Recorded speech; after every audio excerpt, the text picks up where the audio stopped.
अस्सलामुअलैकुम नाज़रीन, आप देख रहे हैं प्रोग्राम खबर गर्म है। मैं हूं सोनिया अदनान और हमेशा की तरह मेरे साथ मौजूद हैं एहतशाम उल हक। नाज़रीन, भारत के खिलाफ बेहतरीन और जबरदस्त परफॉर्मेंस के बाद आज एक और अहम मैच होने जा रहा है। जाहिर है पाकिस्तान वर्सेस न्यूजीलैंड।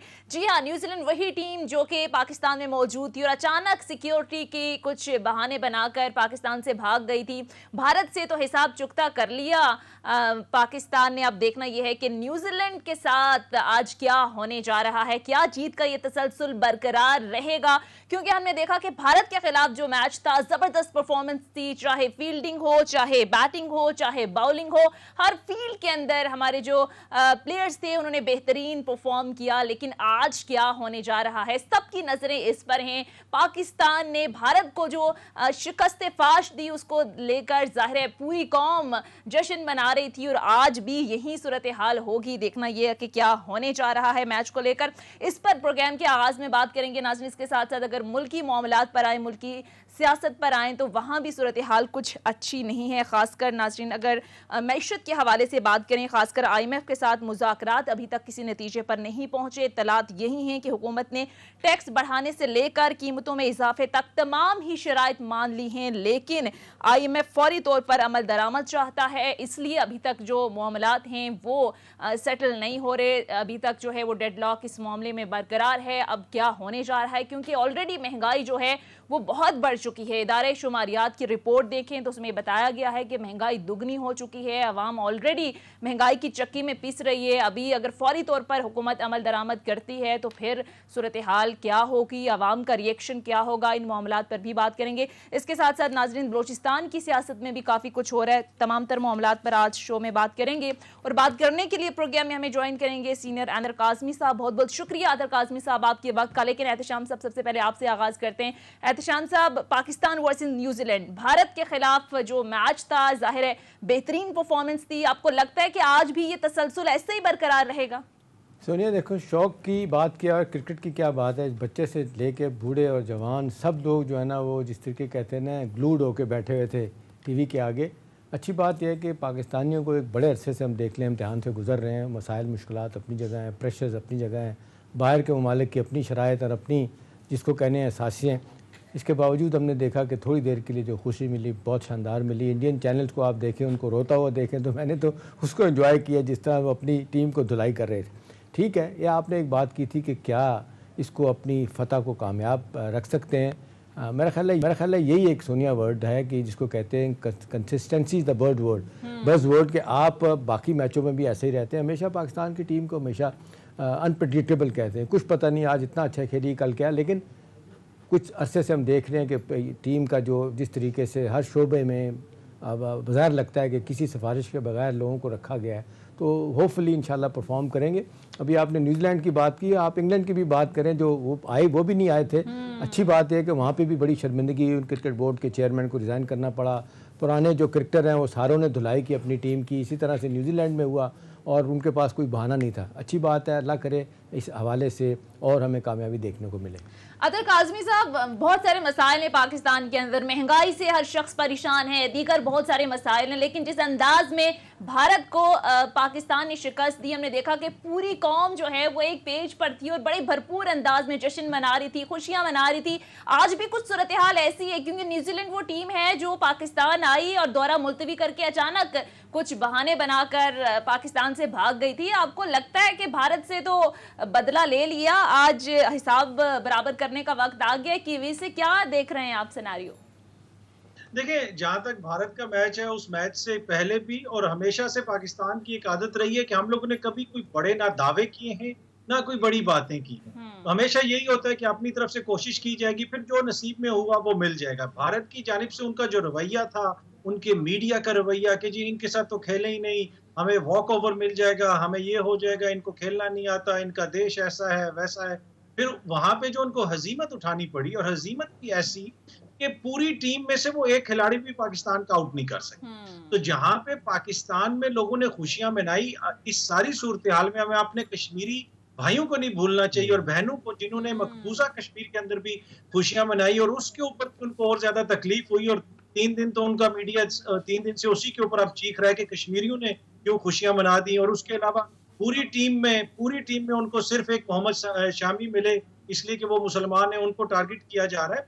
तो इस मैच ने जहां पे ना सिर्फ उनकी टीम को एक्सपोज किया, उसके साथ साथ इस वक्त वहां पे जिस माइंड सेट की हुकूमत है, जो सूरत हाल है वहां पे इस वक्त सियासी तौर पे, जो जिस तरह की इंतहा पसंदी है, उसको भी इंटरनेशनल फोरम के ऊपर पूरी दुनिया के सामने बेनकाब किया है। इसलिए कि मैच के बाद जो सूरत हाल वहां पे है वो आपके भी सामने है। लेट्स होप कि जिस तरह पाकिस्तान ने उसमें अच्छा खेला था मैच में, इस मैच में भी उसी तरीके से अपनी खेला जाए। अतर एक मैं इस मौके पे मैं बात तो नहीं करना चाह रहा, लेकिन सोशल मीडिया इतना ज़्यादा हो गया है कि असल मीडिया से भी हमने देखा आगे चला गया है। कुछ दिनों से जो खबरें आई बड़ा अफसोस हुआ है। मरियम नवाज साहबा का ट्वीट, वो प्राइम मिनिस्टर वहाँ गए हुए थे सऊदी अरब, और उस ट्वीट को सुना है कि उनके अपने लोगों ने नापसंद किया। फिर एक आज सुबह से एक चीज़ चल रही है कि उनके भाई जो लंदन में बैठे हैं उन्होंने पता नहीं कितने लाख पाउंड की शर्त लगाई हुई थी, बैटिंग की हुई थी हिंदुस्तान की क्रिकेट टीम के हक में। अब ये क्या माजरा है, मतलब इस तरह की क्यों बातें हो रही हैं? देखिए, टू बी ऑनेस्ट, मेरे पास तो कोई ऐसी खबर नहीं है। आपको पता है, जिस तरह आपने खुद भी जिक्र किया कि सोशल मीडिया पे लोग मुख्तलिफ खबरें उड़ाते रहते हैं, बातें करते रहते हैं। बात यह है कि जी पाकिस्तान की जो कारकर्दगी थी वहां पे, और जिस तरीके से पाकिस्तान ने शिकस्त दी, और उसको भारत को, जिसने भी भारत के हक में लगाई होगी शर्त, मेरा नहीं ख्याल के उसको अब आइंदा वो कभी भारत के हक में शर्त लगाएगा। मरीम नवाज साहब का तो ट्वीट आपने देखा ही होगा ना, जाहिर है पूरी कौम जश्न मना रही थी, खुश थी, प्राइम मिनिस्टर की भी कुछ पिक्चर्स आ गई। तो आपको नहीं लगता कि थोड़ी देर के लिए अवाम खुश होती है इन मसाइल से निकल कर, उनको खुश होने दीजिए, कंट्रोवर्शियल नहीं बनाना चाहिए इस तरह के मामलात को भी? जी देखिए, यही बात है ना कि यही उनका रवैया है और यही उनकी सियासी नापुख्तगी है, जिसकी वजह से आज उनकी जमात इस हालत में है।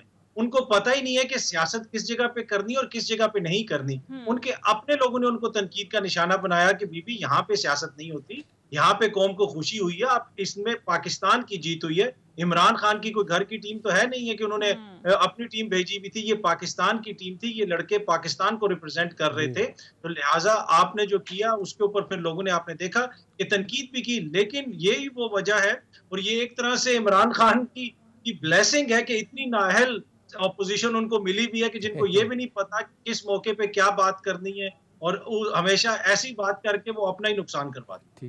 ठीक है, चलें एहतशाम साहब, अब जरा मुल्की सियासत पर आ जाते हैं। मुल्की सियासत में भी कुछ अच्छी खबरें नहीं आ रही, खासकर बात कर लेते हैं मुल्की मैशत के हवाले से। एहतशाम साहब, क्या वजह है? इतलात तो आ रही है कि हुकूमत ने टैक्स बढ़ाने से लेकर कीमतों में इजाफे तक तकरीबन तमाम शराइत मान लिए हैं, फिर भी किसी नतीजे पर मुज़ाकरात नहीं पहुँच रहे। कहाँ पर मामला रुका हुआ है? सुनिए, देखिए, जो पाकिस्तान का डेलीगेशन वहाँ गया था, led by finance minister Shaukat तरीन साहब के, जबकि वहाँ थे तो वज़ीर थे, अब आए हैं तो वो एडवाइज़र बन गए हैं, क्योंकि 6 महीने में उनको इलेक्ट नहीं कराया जा सका सेनेट से। देखिए, एग्जैक्टली ये 4 अक्टूबर को मुज़ाकरात शुरू हुए थे, इनको 15 अक्टूबर को ख़त्म होना चाहिए था। 6th रिव्यू मुकम्मल होने के बाद वो जो कहा जाता है कि जो memorandum of economic and financial policies जो है ना, उसका एक फ्रेमवर्क जो है ना वो बन जाना था, फाइनलाइज होना था, वो नहीं हो सका। अब क्या वजूहत है ऐसा हुआ? अभी देखें, जिस तरह इतलात आ रही हैं कि मिनिस्ट्री ऑफ फाइनेंस में कोई आदमी बात करने के लिए तैयार नहीं है। शौकत तरीन साहब लोगों की कॉल नहीं ले रहे हैं कि भी बताएं क्या मामला है, और रज़ा बाकर साहब ने तो बेड़ा ही डुबो दिया माजर के साथ अथर ये एक बयान दे के कि जी पाकिस्तानियों को तो ओवरसीज़ को खुश होना चाहिए कि जी वो 80 लाख का फ़ायदा हो गया डॉलर महंगा होने से। वो भूल गए कि 22 करोड़ जो है ना उनके साथ जो हो रहा है वो क्या है। अब सवाल ये है जी सारे मामले में कि डू मोर की फिर बात कर रहे हैं वो सोनिया। अब जिस तरीके से गैस, बिजली, उसके बाद पेट्रोल तो चले हमने लिंक किया हुआ है इंटरनेशनल प्राइसेस, हम कुछ नहीं कर सकते, फिर चली गई जी 7 रुपये की और 8-9 रुपये अपना डीजल की चली गई, इवन मट्टी का तेल उसकी भी समरी गई है। अब सवाल ये है कि जी क्या चाहते हैं? 2 दफ़ा, और आपको याद होगा शौकत तरीन साहब ने कहा था नथिंग डूइंग, हम नहीं बढ़ाएंगे, बिजली की कीमत 2 दफ़ा बढ़ा दी है, गैस की भी बढ़ रही है। इसी तरह से आप देख लें 500 रुपये के नए टैक्सेस की वो बात कर रहे हैं। फिर वो कह रहे हैं जी आपने किसी तरीके की रिफॉर्म ही नहीं की, स्ट्रक्चरल रिफॉर्म करनी थी वो नहीं की। 175 का अथर मियाँ देखिएगा आपके डॉलर हो गया। ये पहली शर्त थी, मैं पहले भी कह रहा था, जो मुझे पता चला था 175 तक लेके जाएंगे, वो भी इंटर बैंक में, जो बड़ा कम हमने देखा है। वरना ये हमेशा जिसको कहते हैं ओपन मार्केट में डॉलर बढ़ रहा होता है, ओपन मार्केट में 175 से भी ज़्यादा हो गया। और सवाल ये है कि जी कहाँ जाके मामला रुकेगा? अभी भी चीज़ें फाइनलाइज नहीं हो रही IMF का, और इसमें दूसरी राय नहीं है। ये भी है कि अमेरिकन जो है ना वो हमें जिस तरीके से कहना चाहिए बाजू मरोड़ रहे हैं हमारा, क्योंकि उनके तकरीबन 34% वोटिंग राइट्स ज़्यादा है वहाँ में IMF में। वो अपनी बात मनवाते हैं, बार बार आती है बात। IMF का पैकेज स्टेट डिपार्टमेंट का पैकेज कहलाता है। वो FATF हो, चाइनीज़ के साथ हमारे प्रोजेक्ट हों, हर बात को पूछते हैं जी कैसे हुआ, क्यों हुआ। तो मेरा ख्याल है असल बात यह है कि जी हमारे अब फंसे हुए वहाँ पे सेक्रेटरी फाइनेंस वो यूसुफ खान साहब उनसे बात मामला तय करने की कोशिश की जा रही, लेकिन कहा जा रहा है कि शराइत उनकी वही हैं। अब कितनी और शराइत होंगी, डॉलर 175 प्लस हो गया, अब कहाँ जाके मामला रुकेगा, अब ये इट इज़ एनीबॉडीज गेस। और इस सब के जो नताइज हैं वो भुगतने अतर साहब आवाम को ही पड़ रहे हैं। रुपया हम देख रहे हैं मुसलसल गिर रहा है, डॉलर की जिस तरह से एहतशाम साहब बात कर रहे हैं वो भी कंट्रोल से बाहर है। फिर IMF के साथ मुज़ाकरात अभी तक किसी नतीजे पर पहुंच नहीं पा रहे। ऑलरेडी आवाम जो है महंगाई की चक्की में पिस रही है। IMF फौरी अमल दरामद चाहता है कि टैक्स बढ़ाए जाएं, जो कीमतें हैं वो बढ़ाई जाएं। तो आपको नहीं लगता कि हर गुजरते दिन के साथ हुकूमत की मुश्किलात बढ़ रही हैं और ये कंट्रोल कर पाएगा जितना भी क्राइसिस है? देखें, एक तो ये जितनी भी बातें एहतशाम साहब ने की, मैं 100% उससे एग्री करता हूँ। रजा बाकर साहब का भी उन्होंने जिक्र किया। इस हुकूमत का मसला ये है कि ये गैर जरूरी बातें करते हैं, इनको गैर जरूरी मीडिया इंटरेक्शन की आदत पड़ चुकी है। अब रजा बाकर साहब को क्या जरूरत थी कि 8-10 बंदे सामने बैठा के वो ये साइंस हमें बताते हैं कि जी डॉलर ऊपर जाएगा तो उससे जो है 50 लाख या 60 लाख ओवरसीज पाकिस्तानियों का फायदा हो जाएगा। भाई 22 करोड़ जो भूखे मरेंगे उनका क्या होगा। दूसरी बात ये है कि अब वो ये कहेंगे कि जी सियाक को सबाक से हट के कहा गया, ये किया गया, वो किया गया। भाई आपको जरूरत क्या है। और दूसरी फिर इस हुकूमत के अंदर हमने पहली दफा देखा है माजरत के साथ एक ऐसी हुकूमत आई है कि यहाँ वजीरों मशीरों के अपने बच्चे जो हैं वो हुकूमत के ऊपर सुबह शाम संगीन इल्जामात लगाते हैं। तो अब इस हुकूमत के कोई जो 15 तर्जुमान वो दिफा कर रहे होते हैं, एक वजीर का बच्चा या बच्ची आके जो वो सारा है उसके ऊपर पानी फेर देती है। लेकिन हुकूमत की नाअहली से भी आप इनकार नहीं कर सकते। इस मामले में कुछ चीजें ऐसी हैं, खुसूसन IMF से डीलिंग के साथ हमने शुरू में भी देखा, जब असद उमर साहब आए उन्होंने उसको डिले किया तो उससे नुकसान हुआ। लेकिन मैं थोड़ी सी जो ना हमारा पढ़ा लिखा व्यूअर है और मैं थोड़ी सी इंटरनेशनल पर्सपेक्टिव में भी आपको दिखाना चाहता हूँ कि आज अगर पाकिस्तान की टीम जीतेगी तो महंगाई से मारे हुए आवाम को खुशी मिलेगी, लेकिन अगर न्यूजीलैंड की टीम हारेगी तो वहां भी महंगाई से मारी हुई आवाम को जो है वो खुशी नहीं मिलेगी। इसलिए कि रिकॉर्ड एक दिहाई के अंदर रिकॉर्ड इन्फ्लेशन में इजाफा हो चुका है न्यूजीलैंड के अंदर। प्राइसेस वहां पे चेक करवाएं, जो लोग हैं गूगल कर सकते हैं, खुद देख सकते हैं। बरतानिया में ये हालत है कि हुकूमत ने जो मिनिमम वेज है, जिस तरह मजदूर की एक दिन की दिहाड़ी होती है, मिनिमम वेज में हुकूमत ने इंक्रीज किया है। और यहाँ पे जो खाकरोब हैं वो 2-3 हफ्ते से उस पे थे, स्ट्राइक पे थे, और अब मुख्तलिफ जगहों पे लोग स्ट्राइक्स वगैरह कर रहे हैं। कीमतों में इतना ज्यादा इजाफा हो गया। तो जो ग्लोबल फैक्टर्स है ना, जिसकी वजह से इस हुकूमत को भी कंट्रोल करने में। लेकिन अतर एक चीज देखिएगा, अब एक चीज जिसपे मुझे भी बड़ी मायूसी होती है कि ये जो आपने बातें की हैं बिल्कुल सही बातें की, इसमें हमारा कोई बस ही नहीं है। अब पेट्रोलिंग प्राइसेस, कमोडिटी प्राइसेस आप देख लें जहाँ सारी दुनिया में चली गई हैं। IMF की रिपोर्ट कहती है अक्टूबर के महीने में 5.6% जो है ना महंगाई रही पूरी दुनिया में, ये ऑल टाइम हाई नज़र आती है। अब सारे लोग इससे पिसे हुए हैं, हम क्या करें। अब डॉलर तो अपना पेट्रोल तो हमने लाना ही लाना है। हमारे पास पेट्रोल 11 लाख 12 लाख बैरल से ज़्यादा मेरा ख्याल आज भी हम पैदा नहीं कर रहे। तो ज़ाहिर है पेट्रोल जब बाहर से आएगा तो उस पर फॉरेन एक्सचेंज तो खर्च होगा, और फिर हमने लिंक किया हुआ इंटरनेशनल प्राइसेस से, वहाँ बढ़ेंगी तो हमें भी बढ़ानी पड़ेंगी। ये मजबूरी अपनी जगह। एक बात है जिस पे अथर बहुत लोग परेशान होते हैं कि एक मैनेज करने की ज़रूरत होती है, कि वो कहते हैं बेतरतीबी में एक तरतीब होती है, वो मैनेज नहीं कर पाई हुकूमत, और फिर ये फ्री फॉर ऑल है। हमारे यहाँ आप देख लें, लोग फिर जब प्रॉफिट लेने पे आते हैं, ज़ख़ीरा अंदोज़ी पे आते हैं, वो देखते नहीं हैं। रोज़ाना ये बात होती है जी कि ज़ख़ीरा अंदोज़ों पे हाथ डाला जाएगा, चीफ मिनिस्टर साहब माफिया पे हाथ डाला जाएगा, कुछ भी नहीं होता। बहरहाल आजकल लोग तो इंतज़ार कर रहे हैं कि कोई प्राइम मिनिस्टर की तरफ से रिलीफ पैकेज आएगा, कितना होगा ये किसी के देखने वाली बात है। लेकिन असल बात यह है कि मेरा ख्याल है ये हमारी जो सूबाई हुकूमतें हैं इनका जो रोल बिल्कुल ख़त्म हो गया। माल बनाने में सारे लगे हुए हैं। पीपल्स पार्टी सिंध में दबा के बड़ा कर रही है, बलूचिस्तान में आप देख लें सारे के सारे मेंबरान जो है ना, हर आदमी चाहता है मैं वज़ीर आला बन जाऊँ, स्पीकर बन जाऊँ, यही हाल वहाँ पे है। तो अल्लाह करे लोगों को ध्यान हो कि बाहर की मुश्किलात तो अपनी जगह, अपने तौर पर भी चीज़ों को मैनेज करने की कोशिश करें। ठीक है, अपने तौर पर भी मैनेज करने की ज़रूरत है। जिस तरह से अभी अतर काज़मी साहब ने बात की, एहतशाम साहब बात कर रहे थे, ग्लोबल इम्पैक्ट तो है ज़ाहिर। इंटरनेशनल मार्केट्स के अंदर अगर पेट्रोल प्राइसेस बढ़ेंगी तो ऑब्वियसली उसका इम्पैक्ट पाकिस्तान में भी आएगा। बल हुकूमत को इस वक्त क्या करने की ज़रूरत है, इस पर ज़रा बात करेंगे। एक मुख्तसर ब्रेक लेते हैं, स्टे ट्यून्ड।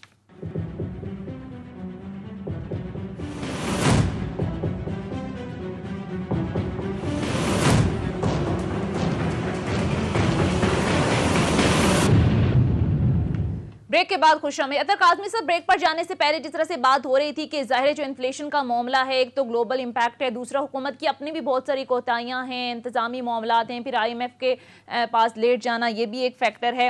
इसके साथ साथ अब ज़ाहिर है अतर साहब 2 साल रह गए गवर्नमेंट को और मुकाबला बड़ा सख्त है, वक्त कम है। आपको क्या लगता है अब हुकूमत को क्या करने की ज़रूरत है? अभी भी वक्त है कि मामलात सुधर सकते हैं, या अब वो कहते हैं ना कि पानी सर से उतर गया है, वो वाला मामला हो गया? देखिए, इमरान खान की जो इंश्योरेंस पॉलिसी है ना, वो बहुत ज्यादा स्ट्रांग है। अब वो इंश्योरेंस पॉलिसी क्या है? वो इंश्योरेंस पॉलिसी ये है कि उनका मुतबादिल कोई नहीं है। क्या इमरान खान से मायूस शख्स मरियम बीबी को वोट देगा? क्या कोई पढ़ा लिखा नौजवान बिलावल भुट्टो को अपना लीडर मानेगा? क्या कोई मौलाना फजल रहमान साहब को वोट देगा? क्या किस तरह इन लोगों की कंट्रीब्यूशन क्या है कि एक बाशऊर पढ़ा लिखा नौजवान, पाकिस्तान की आपको पता है आबादी नौजवानों की यहाँ पे उसमें ज्यादा है, यहाँ तादाद नौजवानों की, क्या वो समझते हैं कि ये लोग आके हमें नौकरियां देंगे, हमारे मसाइल हल करेंगे? तो इमरान खान की अथर एक जुमला माजत के साथ अजी जो पढ़े लिखों की बात की ना, जिस बात का दुख होता है, पढ़े लिखे लोग आज भी ऐसे हैं जो नवाज शरीफ साहब की बात इस तरह शुरू करते हैं, यार खाता है तो लगाता भी तो है ना। अब देखें इसका क्या इलाज है, ये पढ़े लिखे लोग इस तरह की बातें कर रहे होते हैं। जी सर, ये वो पढ़ाई लिखाई है जो 72 सालों में हमने की है। ये वो है जो इसलिए कि अक्सर इल्जाम लगाया जाता है कि जब से इमरान खान आया सियासत में तो सियासत की जुबान खराब हो गई, ये हो गया वो हो गया।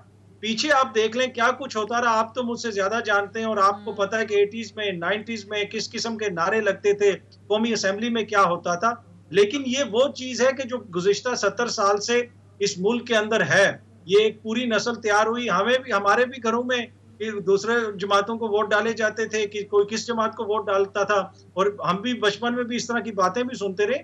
अब हर किसी ने अपने शऊर के मुताबिक वोट देना, जिस मर्जी को दे, चाहे नून लीग को दे। खुदा न खास्ता मैं ये नहीं कह रहा कि नून लीग या पीपल्स पार्टी का वोटर पढ़ा लिखा नहीं है, बिल्कुल पढ़ा लिखा होगा, अपने शऊर के मुताबिक फैसला करेगा। लेकिन वो जो नस्ल है ना जो अब क्वेश्चन करती है, जो एक तरफा ट्रैफिक के लिए तैयार नहीं है। आज मैं और आप यहाँ पे टीवी पे बैठ के कुछ बात करेंगे तो 15 मिनट के बाद सोशल मीडिया के ऊपर हमसे क्वेश्चन हुआ होगा कि अतर मियां ये आपने बात गलत की है, तो उस पे फिर मुझे अपनी गलती का इतराफ करना चाहिए, ना कि नाराज हो जाऊं। तो ये वो एक नई नस्ल है, वो चीजों को ग्लोबल पर्सपेक्टिव में देखती है, तो उसका एडवांटेज है खान साहब। ठीक है, इस वक्त एहतशाम सब जितने भी मामलात हैं, ज़ाहिर है हुकूमत का एहतसाब के बयानिए से लेकर महंगाई, IMF के साथ मुज़ाकरात, मईशत का जिस अंदाज में जो मामलात चल रहे हैं, इस सब पर हुकूमत एक बात करती है, वो कहती है कि मुल्क हमें इतनी बुरी हालत में मिला है, इतना लूट लिया है 70-75 सालों में इस मुल्क को, कि अब हमारे लिए मुश्किल हो रहा है। हुकूमत के इस मौक़िफ़ में कहीं आपको वज़न लग रहा है, और आपको लगता है कि जो दावे वादे किए गए थे किसी हद तक उनमें बेहतरी आई है? सोनिया देखें, इसमें तो दो राय नहीं है। इनके जो वर्स्ट क्रिटिक हैं इमरान खान साहब के और इनकी हुकूमत के, वो भी इस बात को तो मानते हैं कि जिस हालत में इमरान खान साहब को हुकूमत मिली थी, बहुत मामलात ख़राब हो चुके थे। हर शोबा ज़िंदगी का जो है ना उसका बेड़ा गर्क कर दिया गया था।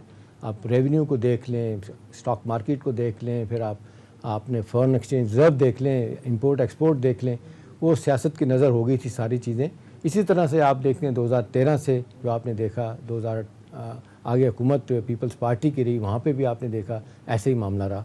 अब सवाल ये है कि लोग जो आप बात करें ना सोनिया, लोग अब तवक्को करते हैं, सच्ची बात है कि जी ठीक है उन्होंने बेड़ा गर्क किया, पीपल्स पार्टी ने, PMLN ने, बाकियों ने, अब तो बहरहाल कैप्टन ऑफ शिप आप है ना, आपको निकालना होगा कोई इस भंवर से लोगों को। ठीक है उनकी मुश्किलात बड़ी हैं, सुने ना 3 साल कम है या ज़्यादा है, इसको तो छोड़ देते हैं ना। वो तो 100 दिन उन्होंने खुद अपने लिए तय किए थे, फिर 1 साल मांगा था उन्होंने, फिर अब 3 साल हो गए।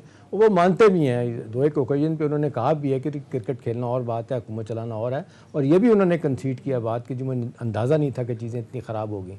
चलें मान लिया नहीं है, उनकी पार्टी है, उनके आप थिंक टैंक हैं, उनके पुराने लोग बैठे हुए हैं।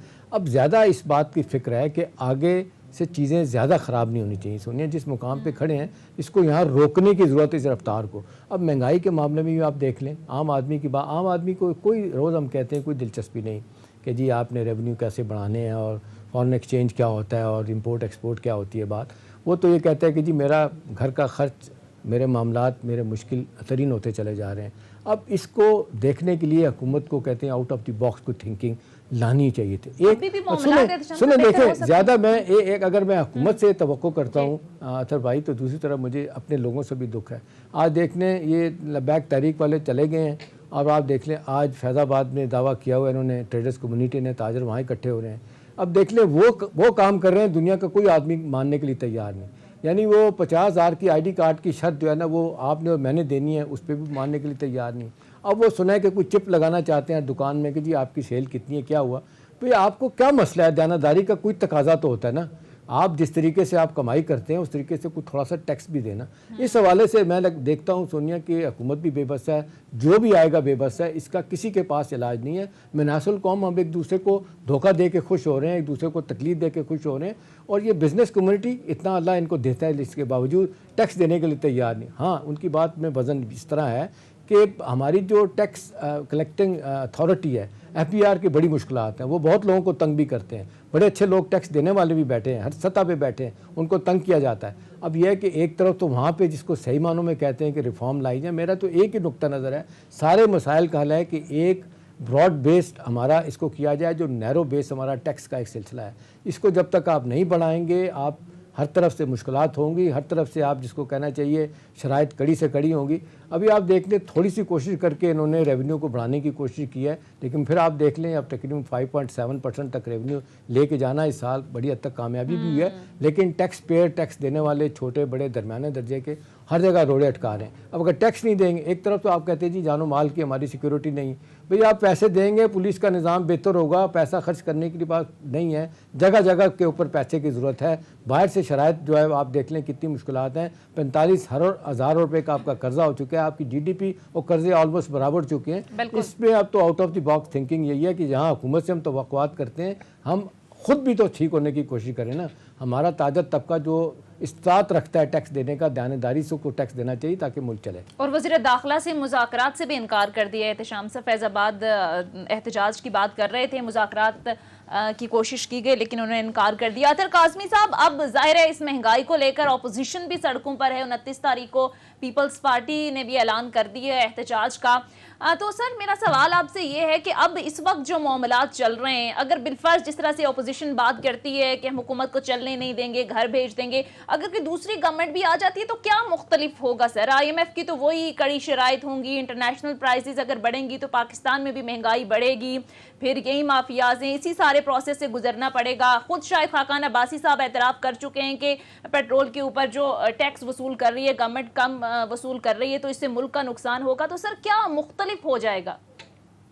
देखिए, यही बात है ना जो एहतशाम साहब ने भी अभी बात की कि आप पूरी कौम का एटीट्यूड देख लें और आप अपने सियासी तबके का भी एटीट्यूड देख लें। अनफॉर्चुनेटली आपको ऐसी चीजें नजर आती हैं जिसमें बेहतरी बहुत कम हमने देखी गुज़िश्ता 3, 4, 5 दहाइयों के दौरान। अब वो अपोजिशन के रहनुमा जो करोड़ों की गाड़ियों में फिरते हैं, जो 4-4 लाख के जिन्होंने पर्स उठाए होते हैं, 2-2 लाख की जूती पहनी होती है, डिजाइनर कपड़े पहने होते हैं, क्या वो उस माँ को जाके तसल्ली देंगे? वो उस माँ को मुतमईन कर सकेंगे कि तुम्हारे बच्चे को जो तुम सुबह 1 पराठा देती थी, अब 1 पराठा 2 बच्चों को देती हो नाश्ते में, इसलिए कि तुम अफोर्ड नहीं कर सकती, मैं तुम्हारे हुकूक तुम्हें दिलवाऊंगी। तो ये पूरी कौम का चेहरा है जो हमें अपनी सियासी क़यादत में नजर आता है, और सियासी क़यादत वो चेहरा है जो हमारी पूरी कौम की रिफ्लेक्शन है। ये मैं आपको माजरत के साथ कह रहा हूँ, लोगों को बुरा लगेगा अगर ताजिर जो है वो टैक्स नहीं दे रहे, तो इस जहाँ की जो सबसे मुकद्दस ऐवान है, जहाँ पे आपका मुकद्दस 73 का आइन बना था, उसके अंदर वोट किस तरह बिकते हैं, करोड़ों रुपए के वोट बेचते हैं। अब MNA हजरात, MPA हजरात, सेनेटर किस तरह मुंतखब होते हैं। तो जब इतनी आपकी बदउनवान क़यादत होगी तो आप क्या समझते हैं किसी साले और नेक कौम ने उनको सिलेक्ट किया होगा? और दूसरा सर एक और एलिमेंट, सॉरी मैं आपको कट कर रहा हूँ, देखिए कल एक हमें सोर्स एक मुझे बता रहे थे, वो कह लेंगे थे कि आप देख लें कि ब्लैक मार्केट में जितना लोगों के पास पैसा है, माफिया के पास कितना पैसा है। वो अपने दोस्त का जिक्र कर रहे थे कि जो उनकी यहाँ पे एजेंसी है मर्सिडीज़ की, वो कह लेंगे वो उनके साथ दोस्त मुझे बता रहे थे कि कभी 6 महीने बाद, 5 महीने बाद कोई एक आध गाड़ी बुक होने के लिए आती थी। कह लेंगे कि आप यकीन नहीं करेंगे कि 60 गाड़ियाँ बुक हो चुकी हैं और तकरीबन 36-37 लाख रुपया इस पर ऑन चल रहा है। आप मुझे बताएं कि इतनी बड़ी करोड़ों रुपए की गाड़ियां जो आप लेके आते हैं, पैसा टैक्स नहीं दे रहे होते और गाड़ियां बुक करा रहे हैं, ताकि वो यही अयाशी के मामलात हो रहे हैं, लेकिन रियासत को पैसा देना वो जुर्म है, टैक्स देना जायज़ वो जुर्म है। जी सही, ठीक है, इस पर बात करते हैं। अदर साहब का पॉइंट लेते हैं, लेकिन ब्रेक लेते हैं। नाज़रीन ब्रेक के बाद वापस आएंगे। Stay tuned.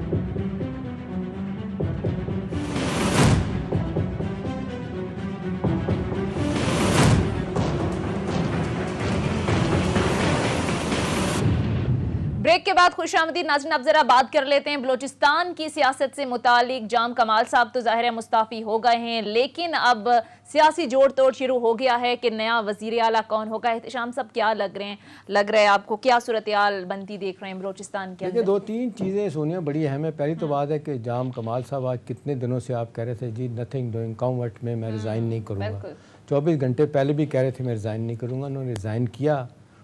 और उसके बाद आप देख लें जिस तरीके से अब सियासी हालात चल रहे हैं वहाँ पे, अब तो बाकायदा तौर पे आपने देख लें कि बाप वालों ने बलूचिस्तान आवामी पार्टी ने तो कुद्दूस जुनेजो को नामज़द कर दिया है चीफ मिनिस्टरशिप के लिए, और वो स्पीकरशिप के लिए जान मोहम्मद जमाली जो हैं उनका नाम आ गया है। दूसरी तरफ से PTI ने अपने यार मोहम्मद रिंद को जो है ना वो 4-5 लोग हैं उनको खड़ा कर दिया। देखिए नहीं, बिजंजो साहब तो अब गेम में आ गए हैं। अच्छा। अब गेम से बाहर तो कमाल साहब हुए हैं ना, ठीक है ना। बिजंजो के ज़्यादा चांसेस हैं, वरना वो कभी भी स्पीकरशिप से इस्तीफा ना देते। अब देखें पिंडी और इस्लामाबाद में सवाल से कहा जाता है कोई इख्तलाफात हैं, अभी भी हैं, मामला चल रहे हैं। इनको अश्योरेंसेस थी जाम कमाल से पिंडी वालों से, अपना इस्लामाबाद वालों से, पिंडी वालों की अश्योरेंसेस नहीं थी। पिंडी वाले कहा जाता है उनके साथ थे। अब कहाँ तक मामलात हैं क्या नहीं। एक चीज़ है कि लोग कहते हैं कि जी जो बार बार बात आती है, सर आप भी इस पर कॉमेंट किया जाएगा कि जो बलूचिस्तान में सूरत हाल होती है ना उसका इफेक्ट जो है ना इधर भी आ रहा होता है, और वो तब्दीली जो है ना वो कहते हैं बलूचिस्तान से शुरू हो रही होती है। एक ये, और दूसरा ये कि अब वज़ीर आज़म साहब जो है उनके पास क्या ऑप्शन है, क्या कर सकते हैं। सुना है कि वो नहीं चाहते थे वो जाएं, अब क्या लगता है आपको क्या सिनेरियो बन रहा है? देखिए जाम कमाल साहब आपने भी देखा कि उन्होंने सर तोड़ कोशिश की और आखिर में ये हालत हो गई थी कि वो सोशल मीडिया के ऊपर जाके इमरान खान साहब को टैग करके ट्वीट्स कर रहे थे कि अपने वुज़रा को रोकें, वो आके मुदाखलत कर रहे हैं बलूचिस्तान के अंदर। तो ये तो एक क्लियर निशानी है कि लाइंस ऑफ कम्युनिकेशन खत्म हो चुकी थी उनकी वफाकी हुकूमत की आला क़यादत के साथ। अदरवाइज उनको सोशल मीडिया के ऊपर जाके इमरान खान से मुखातिब नहीं होना पड़ता। दूसरी बात यह है कि PTI के अंदर भी इस वक्त आपको पता है कि बलूचिस्तान के अंदर यार मोहम्मद रिंद साहब का आपने जिक्र किया, वो बड़े अरसे से शुरू से वो नाराज हैं और उनको ये लगता था कि मैं पुराना हूँ PTI का और मैंने जमात को वहाँ पे मुनज़्ज़म किया, ये किया वो किया, तो मुझे कोई बड़ा ओहदा मिलेगा। तो वो इस हवाले से काफ़ी उनकी रिजर्वेशंस थी, तो वो भी एक चीज़ थी। और दूसरी बात ये है कि PTI की हुकूमत की मुश्किलात का आपने जिक्र किया और आपने पिंडी का जिक्र किया और इस्लामाबाद का जिक्र किया। मेरे ख्याल में जब कुछ ये वाहिद ऐसी बदनसीब हुकूमत होगी कि जिसकी कोई मुश्किल नहीं थी, तो इसने कहा कि हम मुश्किलात पैदा करें और विदाउट एनी रीजन। अभी तक नोटिफिकेशन नहीं किया, उसको रोका हुआ। एक आप जान के ये तासुर कि जी हमारे ताल्लुकात जो हैं वो खराब हैं, इससे आपकी कोई ताकत नहीं साबित होगी। इससे वो लोग जो मसलसल इस चीज को एक्सप्लॉइट करने की कोशिश कर रहे थे उनका फायदा होगा। तो मुझे लगता है कि हुकूमत ने कुछ मुश्किलात अपने लिए खुद पैदा। एक चीज़ मुझे एक चीज़ बड़ी सिमिलर लग रही है अथर, वो ये है आपको याद होगा कि जब MLN की हुकूमत थी वहाँ पे सनाउल्लाह ज़हरी चीफ मिनिस्टर थे, उनके साथ भी यही मामला हुआ था, वो नहीं बच पाए थे। उनको बचाने के लिए उस वक्त के प्राइम मिनिस्टर शाहिद खाकान अब्बासी कोयटा भी गए थे, लेकिन बात नहीं बनी थी। यही सूरत हाल लगता है PTI को इस वक्त सामना इसका। जी जी बिल्कुल। देखिए PTI का प्रॉब्लम ये है कि PTI उस तरीके से ना अपने किसी भी बंदे को लुक आफ्टर नहीं करती है, ये आपको मानना पड़ेगा। ये एक ऐसी जमात है कि इसके अंदर आपकी जितनी मर्जी कुर्बानियां हो, कोई ऐसा शख्स हो जहांगीर तरीन जैसा जिसने नवाज शरीफ की वजारत उज़्मा में इतना बड़ा किरदार अदा किया हो कि मैं इसको वजीर आज़म बनवाऊंगा, क्या आज उसकी ये हालत होती? वहां पे तो एहतशाम साहब मेरे और आप जैसे जो सहाफ़ी एक कॉलम उनके हक में लिख दें तो उनकी जो मौजें होती थी वो आपने भी देखी हुई और मैंने भी देखी हुई है। हमें ये लोग तो किसी को चाय नहीं पिलाते। तो PTI को सोचना पड़ेगा अगर पाकिस्तानी माशरे में सियासत करनी है तो कुछ जो मुकामी इक़दार हैं उनका ख्याल करना पड़ेगा। आखिरी बात ऐड करूंगा, ये लोग जो हैं वो चौधरी सरवर साहब को बरतानिया से लेके गए थे कि ये बरतानवी डेमोक्रेसी वहां पे इंट्रोड्यूस करवाएंगे। चौधरी साहब माजरत के साथ वो हैं, उन्होंने पाकिस्तानी डेमोक्रेसी ग्लासगो में इधर स्कॉटलैंड में मुतारिफ करवाई, जब अपनी सीट छोड़ी तो अपने बेटे को वहां इलेक्ट करवा दिया। तो PTI के अंदर भी बहुत सारे मसाइल हैं। आप लेट्स सी क्या होता है आगे। सर सही। एहतशाम साहब बलूचिस्तान की सूरत हाल को आप देख लें, जिस अंदाज में वहाँ पर सियासी अदम इस्तेहकाम तो हमेशा से रहा है। अभी ताजरों की जानिब से एहतजाज की कॉल, फिर कल अदम जमात की जानिब से, फिर अहम तयनाती का मामला वो लटका हुआ है। ये क्या हो रहा है, क्या देख रहे हैं? बिल्कुल सही कह रहे हैं सोनिया कि जब आप फैसले करने में देर कर देते हैं ना तो फिर आपको बड़ा नुकसान होता है। और सियासत में तो वक्त पे फैसले ना हो तो उसका नुकसान तो मेरा ख्याल है जो गवर्नमेंट ऑफ द डे उसको सबसे ज़्यादा बर्दाश्त करना होता है। असल बात इस वक्त यह है कि एक कोहेरेंट एक पॉलिसी होनी चाहिए, एक जो गवर्नमेंट जिस तरीके से सारे लोग बैठ के और कोर कमेटी बैठ के मामलात को रिजॉल्व कर रही होती है, वहाँ पे बड़े बड़े फैसले होने चाहिए और जल्दी होने चाहिए। जिन 3-4 चीज़ों की तरफ अथर ने भी इशारा किया, बड़ा वाज़ेह तौर पे नज़र आ रहा है। कहीं ना कहीं लगता है कि आप इख्तलाफ की नज़र हो रहे हैं, कहीं ना कहीं आपकी रिट जो है ना ख़त्म हो रही है। आप देखें शेख रशीद साहब के बयान देखें, इतना रंज होता है देख के। या तो ये था कि जी सवाल ही नहीं पैदा होता, और प्राइम मिनिस्टर का भी बयान था इस हवाले से कि जी कोई रियासत जो है दबाव में नहीं आएगी। फिर आपने दबाव में आके सारी बातें मानी।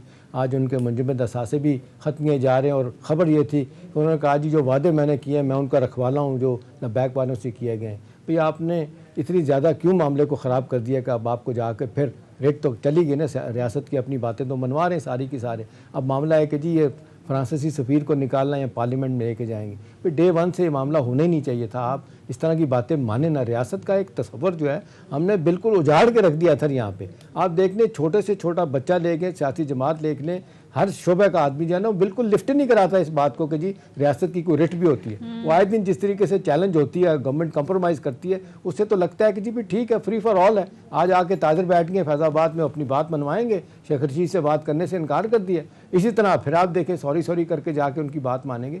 यहाँ तो then there is no end to it. हर तबके के लोग आके फिर यही करेंगे जी रियासत को दबाने का एक तरीका है। और मैंने तो देखा कि गैस बंद होती है तो 100 बंदा आ जाता है ये एक्सप्रेस हाईवे पे, और घंटों तो आप देख लें कि जो आपकी बंद हो जाती है, ट्रैफिक रुक जाती है, कोई पूछने वाला नहीं होता। तो मेरा ख्याल है वक्त आ गया कि ये हुकूमत इन चीज़ों को गौर से देखे कि गलती कहाँ हो रही है, चीज़ें कैसे ठीक होंगी, तब जाके मामला बेहतरी की तरफ जाएंगे। ठीक है अतर, ना सिर्फ अंदरूनी बल्कि बैरूनी सतह पर भी सूरत हाल जो है वो हम देख रहे हैं कुछ अच्छी नहीं है। ज़ाहिर है अमरीका के जिस अंदाज में बयानात सामने आ रहे हैं, फिर IMF के मामलात को लेकर, फिर FATF की ग्रे लिस्ट में पाकिस्तान ने शराइत पूरी भी कर ली, फिर भी सूरत हाल जूं की तूं है। इस भंवर से निकलने का कोई हल भी है?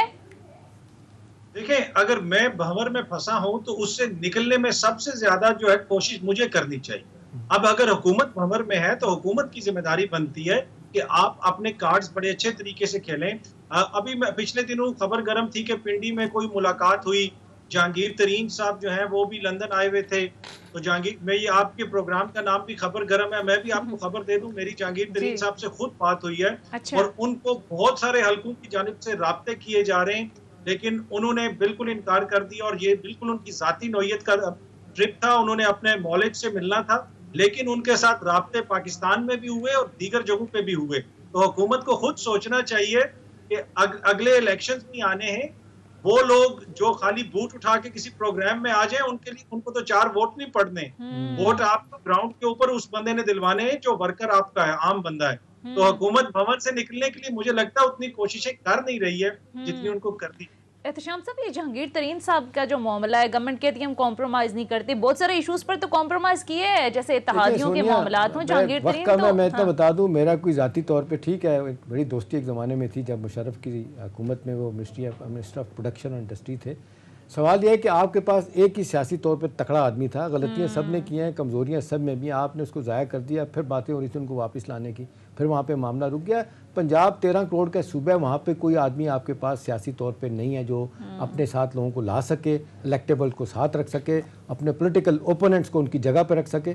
मैं तो अभी भी कहता हूँ जहांगीर तरीन के मामले वैसे भी आप देखेंगे कोई चीज़ अभी तक साबित नहीं हो पाई है। केसेस उनके वापस हैं, आज भी खबर है उनके और बेटे के ऊपर ECL पे नाम हटाने की बात हो रही है कि जी ना रखने की बात हो रही है। तो बहुत से हवालों से अगर आपने साबित हो गया, कहने वाले तो लोग अक्सर ये भी कहते हैं कि जी सुप्रीम कोर्ट ने भी बैलेंस किया था, जो नवाज शरीफ साहब पे इल्ज़ाम थे वो इल्ज़ाम इन पे साबित नहीं हुए थे, लेकिन बेचारे मारे गए वो। और प्रोसेस में फिर है कि मैं समझता हूँ PTI की हुकूमत को जिस तरह ऑन करना चाहिए, कम अज़ कम अपनी सियासी मफाद के लिए उन्हें चाहिए कि अपने करीब रखें, वो भी नहीं कर रहे। ठीक है, प्रोग्राम का वक्त खत्म हो चुका है। बहुत बहुत शुक्रिया, अतर काज़मी साहब हमारे साथ मौजूद थे। एहतशाम साहब आपका भी। नाज़रीन, ये था हमारा आज का प्रोग्राम के हवाले से फीडबैक जरूर दीजिएगा। अगले प्रोग्राम तक इजाज़त दीजिए। खुदा हाफ़िज़।